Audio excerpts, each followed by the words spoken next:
Hi guys, welcome back to our channel study well with me. ഈ വീഡിയോയിലൂടെ നമ്മൾ discuss ചെയ്യാൻ വേണ്ടി പോകുന്നത് റിച്ചാർഡ് സ്റ്റീൽ എഴുതിയ ദ സ്പെക്ടേറ്റർ ക്ലബ് എന്ന ലേഖനത്തിൻ്റെ സമ്മറിയാണ്. വീഡിയോയിലേക്ക് കിടക്കുന്നതിന് മുന്നായിട്ട് ആദ്യമായിട്ടാണ് നിങ്ങൾ ഈ ചാനൽ കാണുന്നുണ്ടെങ്കിൽ എല്ലാവരും ഒന്ന് ചാനലിനെ സബ്സ്ക്രൈബ് ചെയ്ത് സപ്പോർട്ട് ചെയ്യുക. ഒപ്പം ഈ ഒരു വീഡിയോ നിങ്ങളുടെ ഫ്രണ്ട്സിനെയും കൂടി ഷെയർ ചെയ്തെടുക്കുക. അപ്പം നമുക്കൊട്ട് ലേറ്റ് ആക്കാതെ തന്നെ നമ്മുടെ വീഡിയോയിലേക്ക് കിടക്കാം. റിച്ചാർഡ് സ്റ്റീലിൻ്റെ ഏറ്റവും മികച്ച നേട്ടമാണ് സ്പെക്ടേറ്റർ ക്ലബ്. ഈ ലേഖനം പ്രസിദ്ധീകരിച്ചത് ദ സ്പെക്ടേറ്ററിലാണ്.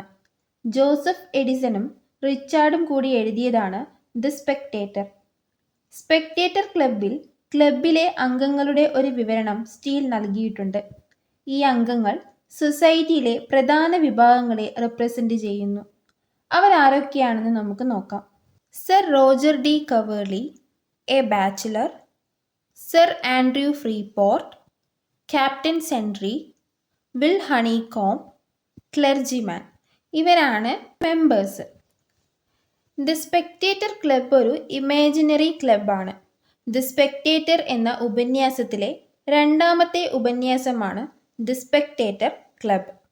ജീവിതത്തിൻ്റെയും സമൂഹത്തിൻ്റെയും തൊഴിലിൻ്റെയും വിവിധ ഘട്ടങ്ങളിൽ നിന്നുള്ള അംഗങ്ങളെ ഉൾപ്പെടുത്തി സ്റ്റീൽ ഒരു ക്ലബ്ബ് രൂപീകരിച്ചു. ക്ലബിലെ ഓരോ വ്യക്തിക്കും അവരുടേതായ വ്യക്തിത്വ ഗുണമുണ്ട്. ക്ലബിലെ ക്യാരക്ടേഴ്സിനെ ഓരോരുത്തരായി നമുക്ക് പരിചയപ്പെടാം. Sir Roger de Coverley. ഇദ്ദേഹം ഒരു ആൻഷ്യൻ ഫാമിലിയിലെ ജെന്റിൽമാനാണ്. ഇദ്ദേഹത്തിൻ്റെ പ്രായം 56 വയസ്സാണ്. അദ്ദേഹത്തിൻ്റെ മുത്തശ്ശൻ നാടോടി നൃത്തത്തിൻ്റെ ഉപജ്ഞാതാവായിരുന്നു. നല്ല സ്വഭാവത്തിന് ഉടമയാണ് ഇദ്ദേഹം. അതുകൊണ്ട് തന്നെ ഇദ്ദേഹത്തിന് ശത്രുക്കളാരുമില്ല. ഇദ്ദേഹം നഗരത്തിലായിരിക്കുമ്പോൾ സോഹോ സ്ക്വയറിലാണ് താമസിച്ചത്. ബാച്ചിലറായ വ്യക്തിയാണ് ഇദ്ദേഹം. ഇദ്ദേഹത്തിൻ്റെ ലൈഫിൽ ഒരു ബാഡ് ഇൻസിഡൻറ്റ് ഉണ്ടായിരുന്നു. ഇദ്ദേഹം ഒരു വിഡോവുമായിട്ട് റിലേഷൻഷിപ്പിലായിരുന്നു നഗരത്തിൽ താമസിക്കുന്ന സമയത്ത്. പക്ഷേ ആ റിലേഷൻഷിപ്പ് ബ്രേക്കപ്പ് ആയതോടെ ഇദ്ദേഹം അതിൽ ഭയങ്കര ഡിപ്രസ്ഡ് ആയിരുന്നു. അതുകൊണ്ട് തന്നെ അദ്ദേഹത്തിൻ്റെ കാര്യങ്ങളൊന്നും മര്യാദക്ക് നോക്കില്ലായിരുന്നു. അതായത് വൃത്തിയുള്ള വസ്ത്രങ്ങളൊന്നും ധരിക്കില്ലായിരുന്നു. പിന്നെ പതുക്കെയാണ് അദ്ദേഹം ആ ഒരു ബ്രേക്കപ്പിൽ നിന്നും മോചിതനായിട്ട് വന്നത്. ഇദ്ദേഹത്തിന് 2 വീടുകളുണ്ട്. ഒന്ന് നാട്ടിലും മറ്റൊന്ന് പട്ടണത്തിലും. രണ്ടാമത്തെ ക്യാരക്ടറാണ് ബാച്ചിലർ. ഇദ്ദേഹം നല്ല കഴിവും വിവേകവുമുള്ള മനുഷ്യനാണ്. അച്ഛൻ്റെ ആഗ്രഹപ്രകാരമാണ് ലോ പഠിച്ചത്, അതായത് വക്കീലാകാൻ വേണ്ടി പഠിച്ചത്. പക്ഷേ ഇദ്ദേഹത്തിന് താല്പര്യം സ്റ്റേജിലും നാടകത്തിലുമൊക്കെയാണ്. ക്ലബിലെ ഏറ്റവും പഠിച്ച പണ്ഡിതനാണ് ഇദ്ദേഹം. നല്ല ബുദ്ധിയുമുണ്ട്. ആചാരങ്ങൾ, മര്യാദകൾ, പ്രവൃത്തികൾ എന്നിവയെക്കുറിച്ചെല്ലാം നല്ല അറിവുമുണ്ട്. കുറേ ബുക്കൊക്കെ വായിക്കുന്ന ആളാണ് ഇദ്ദേഹം. ക്ലാസിക്കൽ റൈറ്റേഴ്സിനെ പറ്റി നല്ല അറിവുണ്ടായിരുന്നു. നല്ല ഒരു ഒബ്സർവർ കൂടിയാണ്. കൂടാതെ സത്യസന്ധനായ ഒരു വ്യക്തിയുമാണ്. Next member sir Andrew Freeport. ഇദ്ദേഹം ലണ്ടൻ നഗരത്തിലെ പ്രമുഖനായ ഒരു വ്യാപാരിയാണ്.